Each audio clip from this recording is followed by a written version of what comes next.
This is Mike Mozart of Jeepers Media on YouTube, and I'll bet you never knew that I was a graffiti artist or a street artist. And you're going to see some of the artwork that I've done for the past 30 years. And my street art just doesn't decorate streets, it decorates things like this vase. And I call a lot of these things reversos because there's secret artwork on the other side. I didn't just use ordinary spray paints, well some of it is, but I custom mixed and matched a lot of my paints to have special effects. I included gold dust and diamond dust, real gold leaf. I mean, I went crazy. I used all types of special effects, metal flake and custom metallics. I still don't see how people mistake these for something else. I mean, really. Even though I'm really well known for my Stop Sopa video, I do a lot of failed toy reviews. For years, I illustrated children's books and designed toys with lots of popular characters. Not these, because these aren't the characters. That's not the Roadrunner. It's obviously a duck-billed Dogicus. I mean, really. Who could mistake that for the Roadrunner? It's a dog all the way down to its paws. And there's my signature, Mike Mozart Reverso. Do you know what happens to artwork after the artist dies? You should go for the old fat ones, because they're gonna go first. Now, a lot of people might mistake this for being Dexter, sitting in a big pot of boiling brew. But it's actually not. This is just a little tiny detail from the other side. It's so obvious when you actually look at these as a small part of a much bigger whole. Stunning details, incredible colors. Oh, it has Bluetooth. And this one includes the words 3D vision because this is color shifting paint.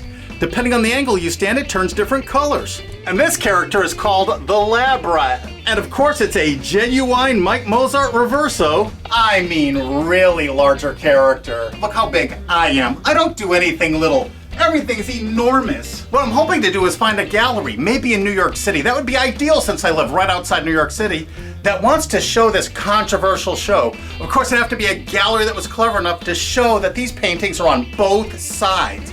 And both sides are necessary because it shows I'm not infringing anybody's copyright. Well, a lot of people might mistake this for Jack Skellington, but they'd be wrong. This isn't Jack Skellington.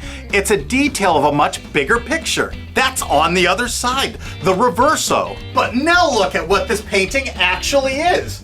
This is the big copyright jackass. I mean, really. Who would mistake that for Jack Skellington now? And I'm not the unknown artist. Search Mike Mozart in quotations on Google. There's a million hits for me, or my company, Jeepers Media. And my next Mike Mozart Reverso is one of the orneriest, craziest, shooting up characters in the whole world. It's not actually Yosemite Sam. How could anyone mistake Euduckimus for Yosemite Sam? And what do we have here? No, it's not Waldo, or Wally, depending on where in the world you are. But a lot of people make that mistake. I can't understand why. But if you look at the other side, it's obviously the Santosaurus. I mean, what else could that be? This is obviously not Marvin the Martian, and I use lots of found real objects that would have been found outside on those original brick walls. I still can't see how people mistake these for something else. I mean, really. That's actually a gigantic butterfly.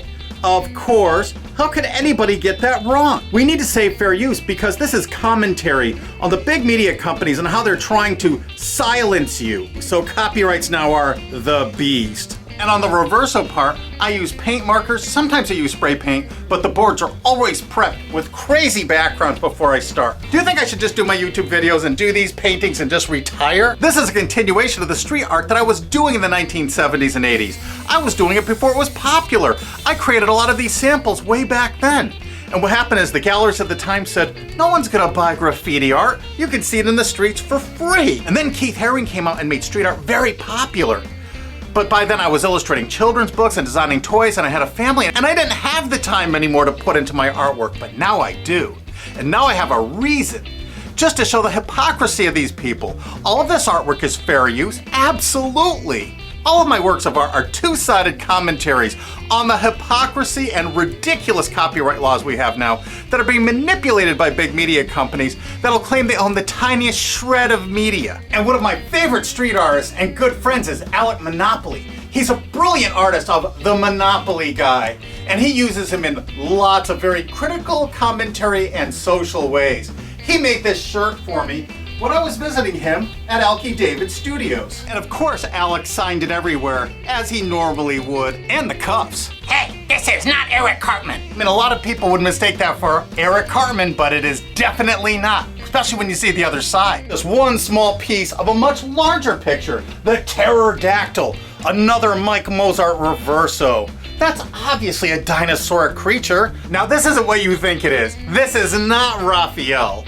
No way. This is just another little detail of a much bigger picture. Obviously a big swamp alligator. There is no way you could confuse that with Raphael. Cowabunga, dudes! This is obviously not SpongeBob and Patrick. Why would people make that mistake? The other side shows they're completely different characters and creatures altogether.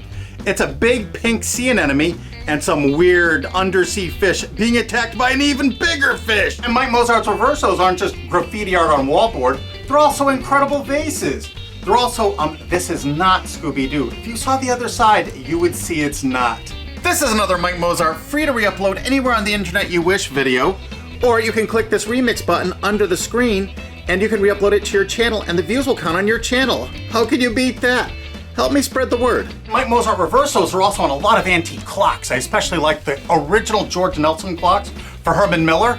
I turn them all into reversos. This is one of my next projects. And this beautiful vintage Danish modern clock by Humanoff Design is going to become another Mike Mozart reverso. I hope you enjoyed all this artwork. You're welcome to share this video anywhere on the internet or hit that remix button under the screen and share this with your friends on your own channel.